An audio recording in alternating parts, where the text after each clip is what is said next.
ルイとわけの子供汚い子供いじめ抜かれて速さ皆さんこんにちは。 Hello everyone。 本日はブレインフールズの新しいショーに足をお運びいただき誠にありがとうございます。 Thank you very much for coming to see the new show by Brain Foods。 本日私めが授かりましたミッションはこのスペースのクレンズ、そしてウォーミングアップにございます。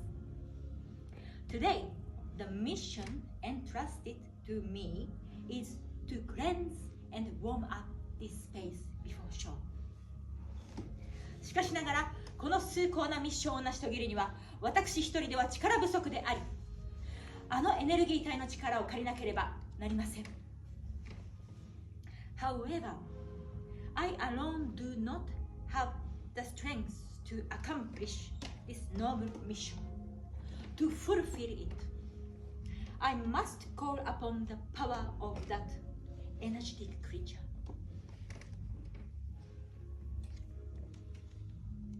Aloe vera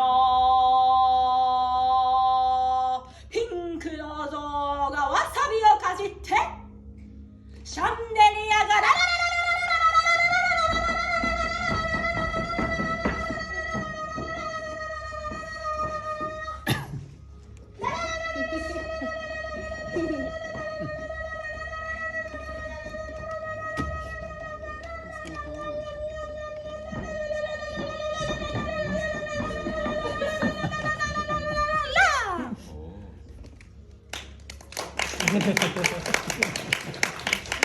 Hello, humans.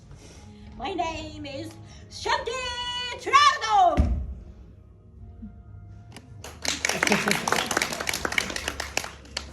Today, I'm borrowing this East Asian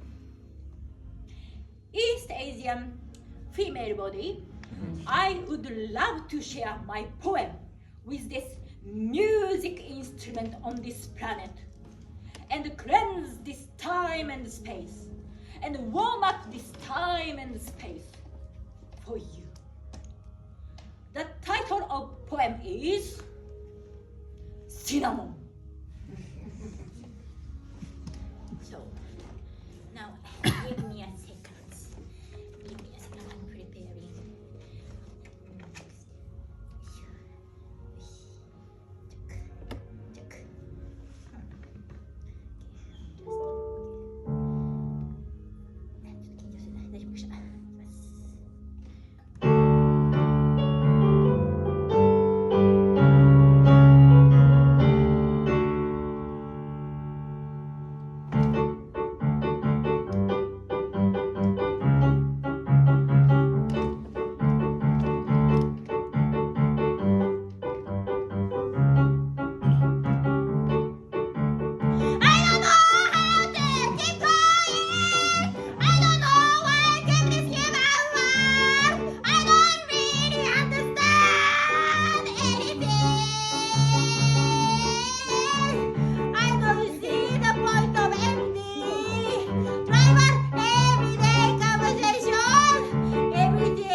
humans who's gonna do new show today need to move this music instrument on this planet because they need to this space clear. So please relax a few moments.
coming. This was our show Balance. It's a new creation, and we want to do a little Q&A with you folks, but you're not obliged to stay here. So if you want to, if you have to rush somewhere, just feel free to use the back exit here, and we'll start in like 2 minutes. Well, yeah, Stuart can come on. Real quick, before that was our friend Rika Fujimoto. I know,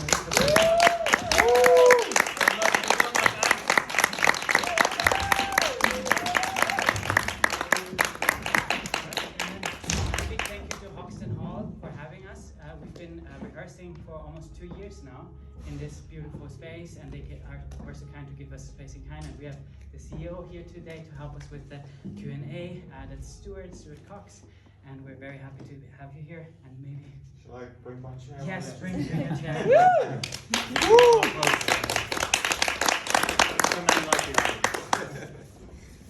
Hello everyone. Yeah, what an amazing 40 minutes. Thank you so much. And Rika as well, huge, brilliant start. Yeah, my name's Stuart, I'm CEO of Hoxton Hall. We've been, we've we've had a bit of a relationship over the last couple of years developing work. And it's been really, really interesting. But this piece has been really interesting to see, because normally when I've seen Brainful's work, it has involved many more performers. And this feels like quite an intimate piece and different approach as a company. So first, my first question before opening up would be, where did the idea come from? So the main idea to use the kegs came from a different piece that I was choreographing called Lift Up, which was, as Stu mentioned, a bigger piece with a lot of people. But it came from this idea of wanting to use found objects in circus, so things that you might see on the street or in a pub, and trying to find acrobatic and other uses for it. So that was the idea, to start using trash. And then the idea to make it a smaller show came from having gone on a couple rural touring tours, things that you do when you're touring. But we went to a couple of those, and they couldn't really afford to give our bigger shows the funding that we needed to be able to travel out there. So we were trying to create something that was smaller and would fit into those kind of venues, and would be able to bring circus to people who might otherwise not have access to it. Has anyone got any questions they would like to ask before, like favourite bits or some particular part of it they would like to? Have you ever injured yourself?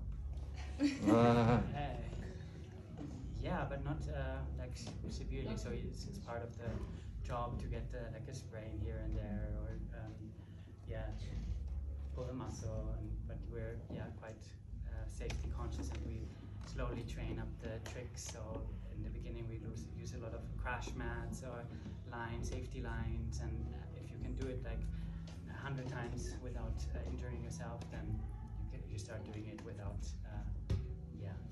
So the stat is less so than normal sports, because if you're playing football or whatever, you don't have someone running around trying to catch you if you fall over. Also, it's quite consistent as well. Like the tricks are the same, so we do it the same every time.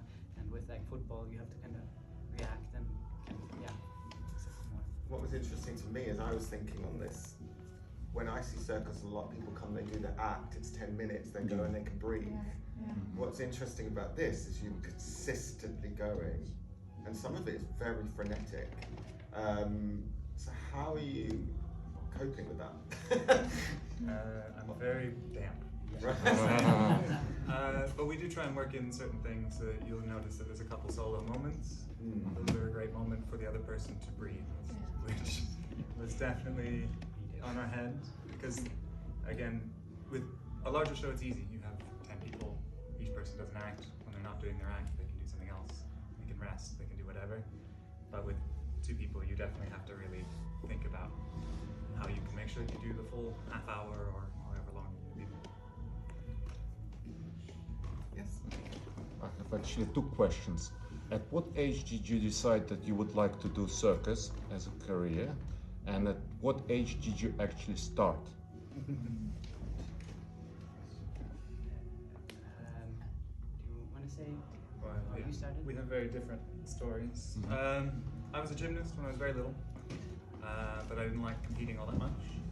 And so I was watching all the Cirque du Soleil videos on YouTube, and my brother was like, you should find a camp, you can do that. So I think 17, I went and found a local summer camp, started doing that as a youth circus, and then by the time I went to university, so at 18, 19, I was teaching a little bit and performing on the side, and I've been doing it ever since. Yeah, my story is slightly different. I come from like a smaller town in Austria, so there's not a lot of like gymnastic groups and things where you couldn't train. So as a child, I had like the dream, the vision of maybe doing circus or that, actually acrobatics. That was kind of the dream, but I couldn't really do it. So I put it aside and I studied information design, became like a project manager for 20 years, and with 30, I went to see a circus show and in Berlin, and I couldn't keep still. I was on the edge of the seat because I was so enthralled by like the silks piece that was like going on in front of me. So I was like super excited, and I knew I needed to kind of like find something in that direction. And then with 30 I decided to go to my first silks class, like a non-professional one, and have been slowly building it up since then. So I started quite late. I went to circus school 4 years ago, around the corner here with 34, I think, 35, and now we're professional circus performers. Tell us about that circus school, which is, I mean, it's literally just down the road. So. Yeah, exactly. There's a big circus space called National Center for Circus Arts. They do professional circus training as well as youth training, adult classes. You can go there as a non-professional as well and do a class in many different disciplines. They're a really amazing place. You can study circus there professionally with like a bachelor degree. There's like a university degree as well. And they're really great partners to have. And I guess Hoxton Hall also has them as guests. Yeah, sometimes they teach classes here, but I think that's mainly for the professional program when they have overstone. They are great collaborators. Being just down the road, it's nice to have that relationship. You had a question. Oh yeah, I was gonna say, where did you source the bottles of Dom Perignon? Did you drink them, or did you come out of the bin at like a posh restaurant? If you're volunteering to drink more, I think I tend to break them for some reason. I don't know why that is. So if you have any extra, send them our way. It's interesting. Yeah, these are like the newest edition. We started with the longer ones. Those we actually found here after a wedding. Nice. left behind, so I just grabbed them and repurposed them. And then, the Dom Perignon bottles, fellow bottle walker, he recommended those because they're a little bit more stable than the thinner ones. So we ordered them on eBay, empty already, unfortunately. How did you guys come up with like the storyline? With a lot of work. We kind of started to realize, again, the idea for the kegs came separately from actually before Toffee started bottle walking. So after we started to put the duo show together, we realized that a lot of our props were drinking paraphernalia. So we kind of started to think about how that related to us and realized that we're both immigrants from other places, and we came here has a very strong drinking culture, which neither of us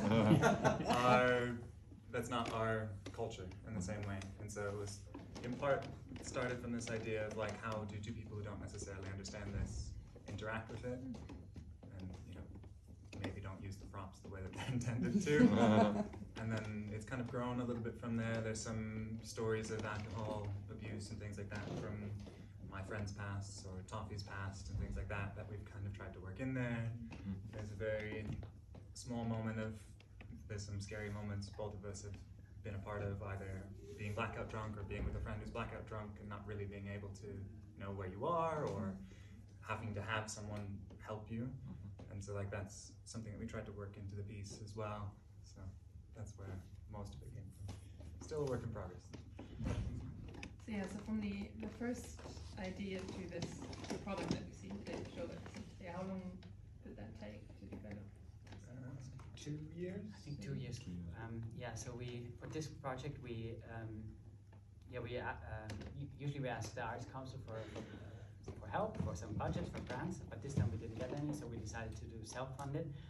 So we consistently put in 2-3 days a week with training, with rehearsals, and then additionally to that we also did 2 longer residencies where we spent the whole week away in Great Yarmouth in a beautiful residency space called the Out There Arts Center, which we're very grateful for, and just really worked on the narrative, because that feels for us it comes the least natural to talk about our feelings, do some emotional work, so we had to kind of like be away from our normal lives to be able to kind of like work on these topics. Did you get support in that? From the working with yourselves on the more emotional side of the sort of narrative? A little bit. We were trying to bring in a dramaturg and some other people to help, but without funding it's hard to convince other people to spend their time. We worked with Pam, who is one of the employees here as well. So a couple sessions, brought her in for a couple sessions, but then she got paid work to do other things. So we tried, but we haven't, outside of course the space and time to do that, which is a huge help as well. Mostly self-directed, Do you have a, no, you're just resting. But no, we will ask, which part of that act do you find the hardest, and which part of that act do you find is your favourite part? For me, actually, the bottle walking is the hardest bit, because every floor seems to be different, and the cakes are slightly uneven. So it's still a challenge for me to be consistent with it. But yeah, I am fortunate enough to be able to save myself now. So even if I fall or jump off, actually I don't fall off, I jump off the bottles, I don't injure or hurt myself. And it was a fun one. Okay, do I have to answer what your most fun one is? Sorry. What is the most fun? I really like swinging the kegs around. That's was like one of the main reasons why I wanted to do a piece of the kegs, because I saw that and was like, that sounds like a lot of fun. So I have a lot of fun doing that. Hardest is probably the juggling at the moment, because I often have a lot of adrenaline and tricks that I can catch every single time as soon as people are watching. They don't catch, which is fun. That's the thing, because from some respect from the audience, standing on each other's shoulders, doing that, for me, sort of would seem the hardest, but actually then for you, it's Like big yeah. I went to circus club. This morning. Oh, really? Oh, nice. Where was that at NCCA? No, it's through St Margaret's House in Bethnal Green. So they run a amazing. circus club for kids. yeah. The guy that runs it knows you. Oh, nice. So What's she was his doing name? the one where you put that keg on and then the beam. Oh, roll. They do like little versions of that. Oh, yeah.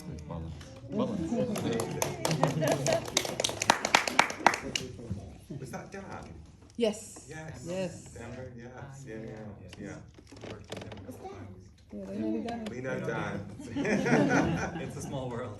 Yeah, but I have a question about the future of the piece. So what both dramatically, where do you see the characters and the narrative going, but also where do you see the physics of the piece going? Is it for theatres? Is it for festivals? Have you got a plan for it? Yeah, we have a plan. So ideally we want to extend it to a full hour show. So yeah, at the moment we are at 35 minutes roughly. And yeah, there's 2 avenues that we were thinking of, either doing like a double bill, for example with Rika, in doing like a show together and touring with that. And the other idea is to extend it even longer. For the characters, we definitely want to add more layer to it, a little bit more story, a little bit more not explanation, but like a little bit more clearer what we want to talk about. And the ideal case is we built the show to be very portable, flexible, so that we can go to many venues. We've been touring, as Jared said, to rural places in the past, which we really love, so like going to community halls, outdoor spaces, churches, soccer field, football fields, and yeah, also theaters. And then I think for us a big dream is to go to mainland Europe. We've only toured in the UK so far, so that's kind of the next big adventure is to cross the pond and have somewhere else exhibit of our shows. Amazing. Sorry. No. Speaking about like the storyline and stuff, have you ever considered adding like dialogue and having that be a part of it, or are you like strictly nonverbal? We would need help with Just curious. We have looked into it a little bit, but yeah, it's not either of our main skill sets. So if we have someone who can help us, absolutely, not against it. But yeah, Help me get some breaks in that hour. Oh yes. Yeah, that's kind of what I was thinking. a lot of the like- talking would be like with a microphone right there. Yeah. Maybe pre-recorded. Maybe. There is something I saw while watching it. There was a real essence around masculinity in it, like the relationship to men. It was at times playful, at times suspicious of each other, at times very frenetic. Was there something conscious around that in that, or is this just something that I just maybe picked up on? I think it's our natural kind of like relationship that we have a little bit. It's like, yeah, sometimes I'm a little bit more like fast and everything needs to happen fast, and Jared is more like calm and it needs to so it's kind of this kind of play together, and yeah, I think we're quite playful in general, so we enjoy. It is some of that a little bit. We did talk about our relationship and how that plays into the kind of things that we're doing, and yeah, it's both intentional but probably not fully. Some of it is just how we act. Yeah. One more question, or? Also maybe a favorite moment from the audience? Yeah, favorite moment from the audience. Does anyone have one? What do you want to see more I don't know if a favorite moment, but I really like the proximity, like having you so much here, like standing right in front of us is very nice. It's very good. It was difficult to see though. I don't know if you could have the idea of like doing a semicircle, because I couldn't see some of the really poignant parts. So just take over. Makes sense. Yeah, we realized that especially like low things is a little bit Yes. harder to see that close to the stage. It's a little easier outside, but we could have you spread out a little bit more. Oh yeah.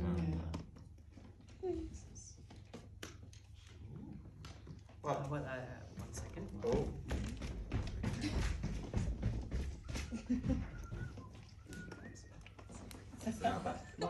Yeah. What's that bottle for? That's chalk. Cool. Yeah, it's cool. I read it. Ah. Cool. So that I don't get too slippery. Yeah. Okay, thank you. Oh gosh. Oh, nice. Wow. If you could give us the bottle. And How quick do you have to drink then? For Oh, you as well. thank you so much. Thank For you. you, Rika, thank you so much Oh, for helping us. thank you very much. Thanks for That's so warming kind up of the you. space. This is for your partner, who helped as well. And this is for Max, but she left already. So. Thank you actually for giving us picking up on your phone. It's always an honour, isn't it, to be so close to performers when they're working in this way. So a real privilege to see your work. So thank you so much on behalf of Hoxton for bringing all your wonderful creativity to this building. And it's not just in performance that we work with Brainfilms. Brainfilm contributes to an amazing sort of community project called Strictly Hoxton, where we work with over 55s who are isolated, and we bring them together in a very sort of strictly themed event once every couple of months. often with drag queens and singers and dancers and circus. And that is a wonderful project, and we really thank you for all of the work you do. And also, do come and see Brainfuls at Christmas, where they are doing a fantastic Christmas show called Stella's Imaginarium. So do have a look, and we can book for that now. So please. Thank you very much.